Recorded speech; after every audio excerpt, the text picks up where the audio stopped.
Welcome to the very first ever Icon series of the Designated Drinker Show, the podcast that is raising the bar on craft cocktails. I am Louise Solis, and with me is the one and only, my friend, and genius behind the bar, Gina.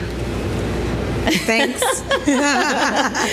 So Gina, today is such an amazing moment for us. Yes, we are launching the Icon series of the Designated Drinker Show, so that everyone knows.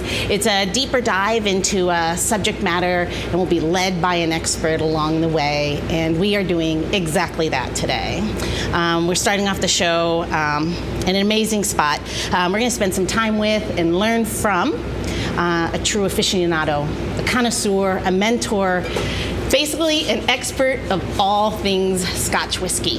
And I would dare to say that he is a living legend, and go as far as saying he might also be an urban myth or an urban legend. So with no further ado, please let me introduce our first icon to the show, Harvey Fry. Hi. Welcome to the show, Harvey. Thank you for coming. Thank you for having me. Thank you for being our very first icon. We are honored. Cool. So we have a little more to celebrate, apparently. I mean, we're celebrating the beginning of a new show for us, but Gina, you've got something bigger than that. So it's Harvey's 80th birthday this week. It's amazing. It's amazing. And bestow my heart, I love. And I know that you love oysters. And I know that we're just going to do a quick little shot because why not, right? What better way to start a show? Better way to start a show, obviously. Right. So we struck some fresh oysters here to make you happy, and I know that this is like one of your favorite things. We'll talk about the whiskey, but like I know that some people, master their whiskey and the beauty of the oyster. These are old salt oysters from Chicoteague, and they're where the oysters are growing. Those beds are around 80 years old, so I picked the oysters just for you. Thank you. All right. So this one is for you, Harvey. And then we're gonna have mix a little bit of brine and Laphroaig scotch. So cheers. Nice. Cheers. Happy birthday. Thank you. A little mess there. Isn't that cool? Oh, that was delicious, Gina. Yeah. So what was in this? So it's Laphroaig, a little bit of mignonette, which is like shallots, and then rice wine vinegar. And then a bit of fish sauce. But it's the old soy oysters that are from Chicoteague that are amazing because they're super briny and from the Bay of the Chesapeake. That was going to be my next question. Would you recommend like a super briny oyster for that? If you're gonna do scotch and oysters, you better have something that can hold up. Okay. So your Great. little West Coast pretties ain't making it now. You gotta go East Coast, deep Chesapeake, like big brine. Spending lots of time in the current, something like that's gonna only stand up to something so smoky or peaty. Great. Or Harvey. Or Harvey. It's got to stand up against Harvey. They're nicely briny, but they're a little dirtier than I like. Probably because I shucked them. So, sometimes the mixologist shouldn't be both, right? Whatever. They're cool. Well, you wouldn't kick me out of bed for that, would you? I wouldn't kick them out of bed either. So, Gina told us it's your 80th birthday. Yes, I believe that's true anyway. Last time you checked your That's driver's my license? Driver's license. Well, I don't have a driver's license anymore. I don't drive. So let's talk soon about as the they- 80 years you've spent. Where would you start? I mean, there's so much.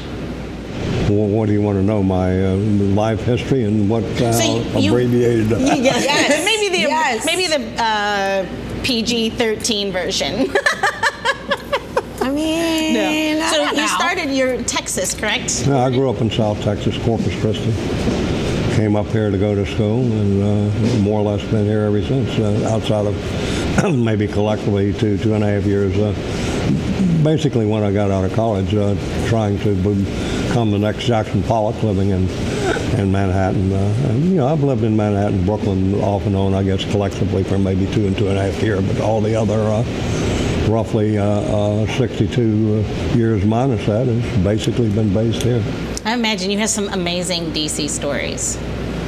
Well, I don't know. I think many of the more amazing ones are ones that we can't tell on the... And I guess it depends on how much whiskey we pour, huh? Let's start with the whiskey and then let's talk about this amazing story. No, well, I mean, I'm trying to tell you that the whiskey, other than getting you let's just say, loosened up is not really a factor in most of them. I think I would have liked the Wild West of DC then. Huh? I said I think I would have liked the Wild West of DC. Well, cheap Scotch and Irish whiskey had something to do with just about everything. When I was working, I didn't drink, but the minute I stopped having I had like 800 people working for me. I couldn't really go around the place drunk. But the minute I stopped working, in fact, I ran a thing where most of the people work for me were street people, people that got kicked out of the post office for being drunks or, dealing dope or whatever it was. And, we'd shoot craps or do almost anything on that lot where the delivery company was. Sort of like the Godfather in a way, because I lent money to everybody, and for great vigorous. They never really paid back the principal because, in effect, they were bribing me to make sure that they made enough money to pay me the 10%, sort of thing. So I just literally had all of these street people that I didn't just work with, but I partied with them, and it was a different life back in those days. Well, it sounds like great. Sounds like fun, actually. It's all part of the journey. How did that's what I was going to say, that journey had been incredible. Yeah, had to be. Well, you remember also that I had a face in the District of Columbia, a license to drive a taxi cab from my 21st birthday till they actually put the meters in the cab. Remember, we had a zone system before. So I remember that. So that's, well, you figure out once they put the meters in, then you've got Big Brother riding around with you. That leash. How long did you drive a cab? Well, when did they put the meters in? About 5 years, 6 years ago. Yeah, that's when you stopped? Yeah. What? I tried it for about a month, and I made maybe a third of what I made with the zone system. How did I not know that? I didn't know that. I didn't know that you stopped that recently. Yeah, I thought it was years ago. Well, it was whenever they put the meters in. Basically, I had my own prices. I I charged people what I thought I could get from them, and with the meters. And when they were tourists. Almost nobody ever complained. Fair is fair. One thing, I was like a dervish. I drove real fast. I got people where they were going. I knew everything, and nobody ever questioned it. I don't think maybe 1 in 50 people would say, "Are you sure?" or something like that. But they give you more. I found out, very early. I think a guy named Jack Lloyd taught me the more you charge them, the more they're going to tip you. And Now, does that translate to bar, Harvey? I don't think so. He would say that a lot of guys. That was one of my first lessons. A lot of guys will get these people in the cab and drive them all over Robin Hood's barn, so it'll look like they're, going on a long trip, and it costs more money. You don't need to do that. You take them the most direct way, the quickest way, and charge them what you think you can get away with. And believe me, it'll work. They won't question it. And it was true. It was always true. You just have to sort of be in command. And So can you give us one of those juicy stories from the many years of taxi driving? If I ask for one. What kind of one story? Juicy story. She means sex, Harvey. Is there any sex story? One good juicy taxi driving story. Gosh, did you ever deliver any babies?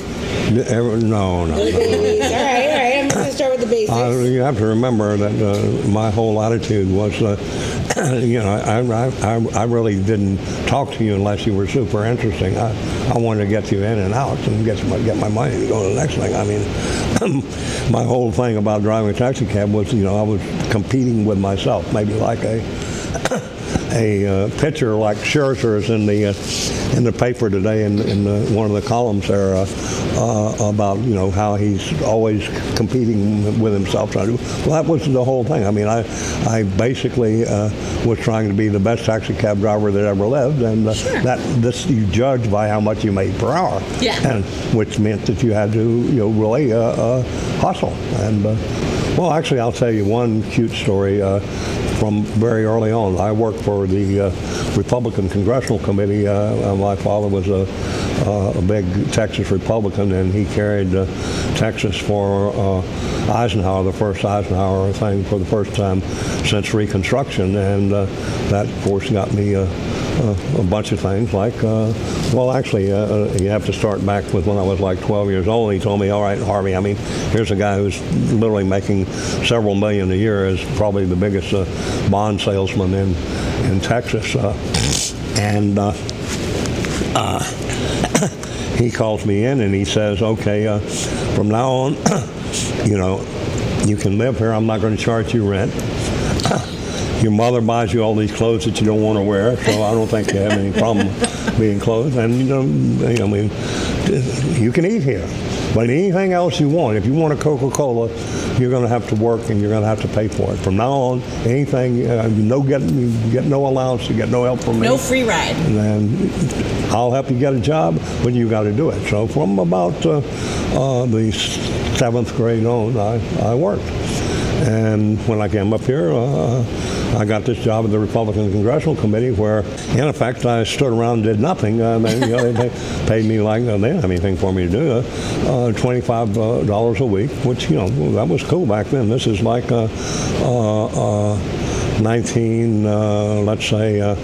56. Wow. And, it wasn't that bad. But there was this old guy who was as old as I am now. I forget his name, but he was famous for having written and performed the radio show Captain Midnight, and he dressed in this really dark navy blue from head to toe, from his shoelaces to his hat band. I imagine his underwear were dark navy blue. And he had this great job reading like 50 national newspapers a day and culling from them what he thought would be of interest to the incumbent congressman. I mean, if you're a congressman from Cook County, you know everything that's in the Tribune and all the surrounding papers, but you get written out, something comes up in the LA Times or the Birmingham Tribune or whatever, you need somebody who is looking for things about you. And so the job is simply reading all these newspapers, knowing who the incumbent congressman are, and clipping things about them. And that's really, I mean, you didn't have to. It was beautiful because then I could go to school full time and work full time. I didn't have to be in the office. I could get the newspapers and read them and do my job. And nobody ever complained, so I guess I did a pretty good job. Well, I noticed that these film canisters were coming into the office. Back then, the office was we had a couple of floors in the Congressional Hotel over at New Jersey and Sea Southeast, and just south of the Capitol there, just south of the two House office buildings. Back then, there were only two. And about 10 blocks north of where the ballpark is now. Yeah. And these canisters were coming in, and it was the very beginning during the biannual election cycle of them putting these ads on TV. And of course there was a zone system then too, and the zone line on the south was East Street Southeast, which was 2 blocks below the Congressional Hotel, and the film studio, I remember his name was Costers, was down like at New Jersey and K. So the cab driver, back then the only way that you could have it, there were no delivery services here in D.C. The only way you could get something delivered outside of having your own messenger was to call a cab. Well, with the zone system the way it was, the cab driver would get a fee for actually answering the call for coming to pick you up, or in this case, your film canister. Then you'd get another fee for going in to pick up the delivery, and of course the fee 2 zones. I mean, for that, for 30%, 20, let's say 30, a third less. You can go again all the way up here from there. So it was a bonanza because it was like a 2-minute, 2-zone ride right over the zone. Then you got another fee again for delivering it. But that's not all. Almost always when you got down there was something coming back, so you got paid double. I said, hey, look, if I got a cab license, they'll let me do that. Well, actually, I probably didn't even have to get the cab license. They'd probably let me do it in my own car because, I mean, it didn't interfere with my job or anything, and I was there a good part of the time. Well, I got the license, and they did let me do it. So that's how I got the cab license when I was 21. That's how that started. How interesting. And of course, that literally doubled what I was making. I was going to say, did you double dip? So you were still working for the Republicans and driving the cab? Oh, for sure. That's right. Well, Nice. That's right. that's one of the ways I learned. Harvey, on that note, whole city. pour me something, because I love that the embezzlement started right as a young kid, and I need to learn more.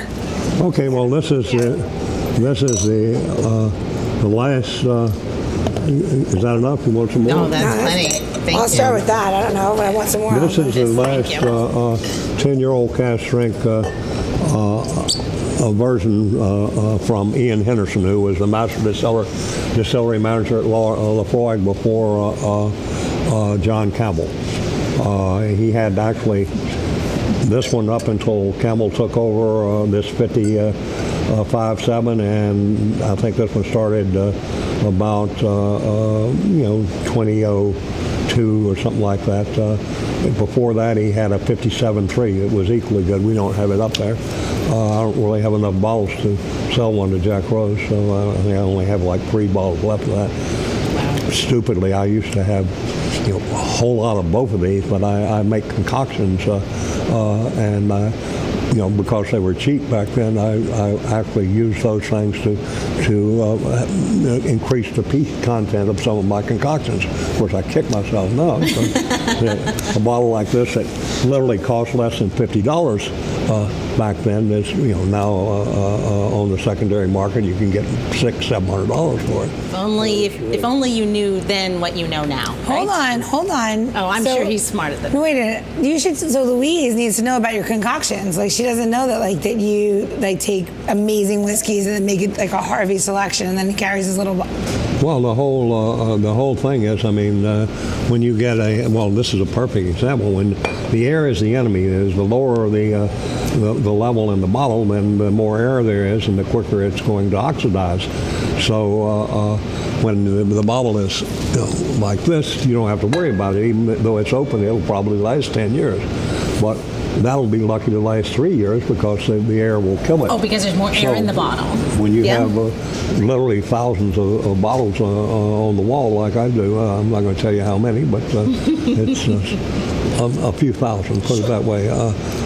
You can't really keep up with everything. So, a lot of them will get away from you, and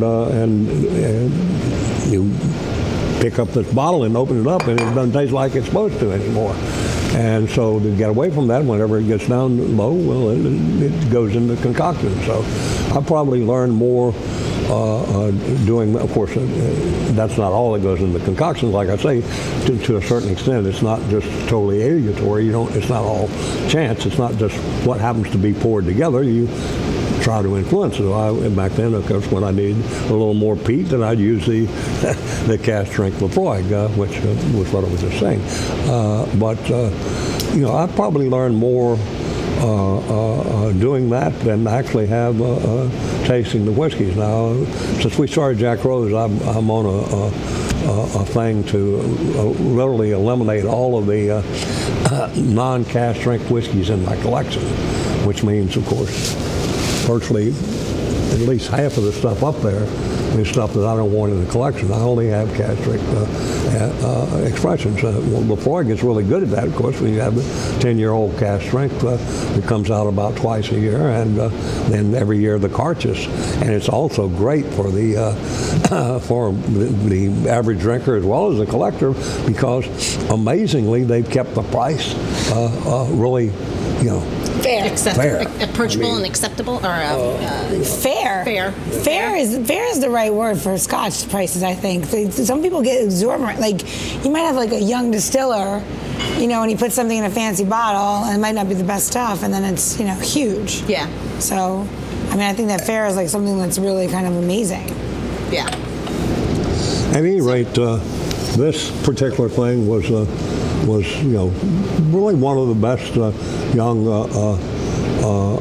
peaty whiskeys of all time, and still is. That was reasonably priced and was readily available. I mean, that's really what the average customer is looking for.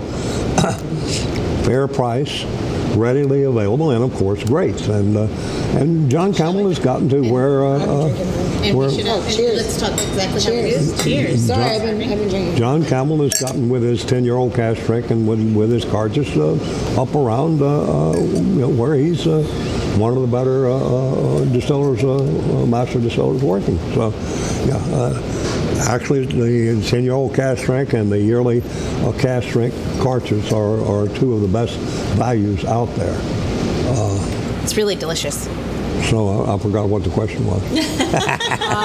Question was, how many zones to get from here to Silver Spring? Go. To where? Silver Spring, Maryland. Go. Well, there are no zones when you go into Maryland. It's just Maryland. We should do a whole new show, Louise. Take Harvey in a cab. Say again? We have a whole new idea. We're going to take you in a cab. We're going to give you anything that you want. And then we're going to have you talk about the cab zones to everybody that you're riding with. And I'm going to love that because that's going to be the best thing for me ever. I'm going to be awesome. like, what are you doing? Well, riding around with Harvey in a cab, yelling at people about zones that should still exist. Of course, why not? Why wouldn't that be a show? Harvey, can I ask you a question? Can I go off? How did you start this? I mean, really, Yeah. how did, like, I love your whole story, but how did you become the love of whiskey? I mean, where did it come from, really? Well, I've been a drunk all my life, as you already know. And, well, that's a cool story. All right, so by the time I was, what was it, 1958 that the Bears won the Super Bowl and the Mets won the World Series. Who was president? I don't remember that shit like that. That's right. Sports only. I'm pretty sure it was 1958. Go ahead. No, it's 1983.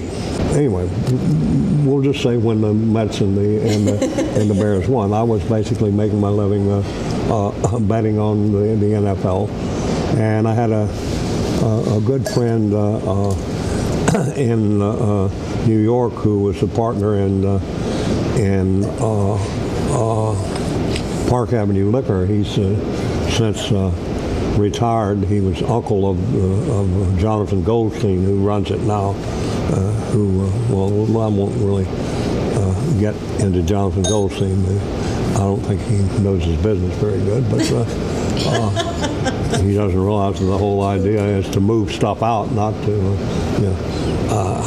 One time I had an argument with him. I told him that Elliot Fishbein at Town Wine in Rumford, Rhode Island, sold this for this, that, or the other for so much less than he did, and he said, well, that's a crime. He's not supposed to discount the price that much and so forth, and I'm going to report him, sort of thing. I mean, at any rate, his uncle was a much nicer guy, and so my little brother, who is or was a urologist, he's retired now.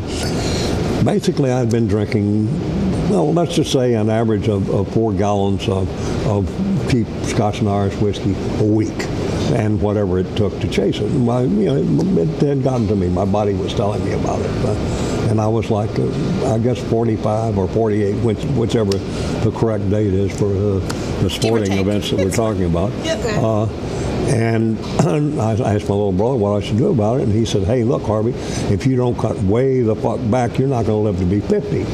And so this was, of course, the time of the World Series there, and I was up there because the Mets were playing the Red Sox, and of course, basically, if you're betting on football, Hold on, Mets Red Sox? That was 86. Okay, well that's what 83, 86. That was a heartbreaker series. I mean, that was an amazing game.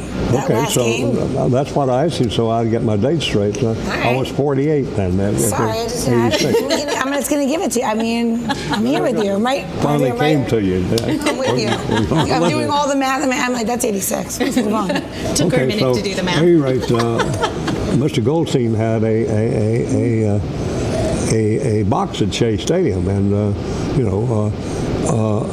so that was a way to see all the games. And I asked him when I came up there when the World Series started, what am I going to do about this? And he said, well, I'll think on it. And then on the final game of the World Series, sitting there in the box, he said, all right, Harvey, I have the solution for you.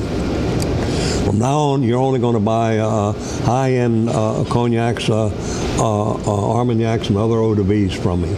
Can you guess why that was the solution? Lower alcohol? More expensive? Can't buy as much? More expensive, so not just so you don't buy as much. I had plenty of money. The price was never, at least, I am a cheap motherfucker in every way, but I learned that from my father. But if I want something, I'm going to buy it. The reason is because I'm a cheap, his words were, because you're a cheap motherfucker, and that way, you're obviously going to buy these things from me, and because they're going to cost you so much, you'll sip them instead of, drink them. And it worked.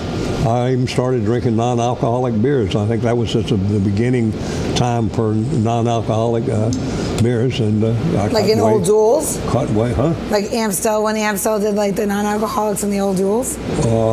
What was it? It had to be one or the other. Which one was it? Well, I think it was had a more English name. What was the other one? There were two of them.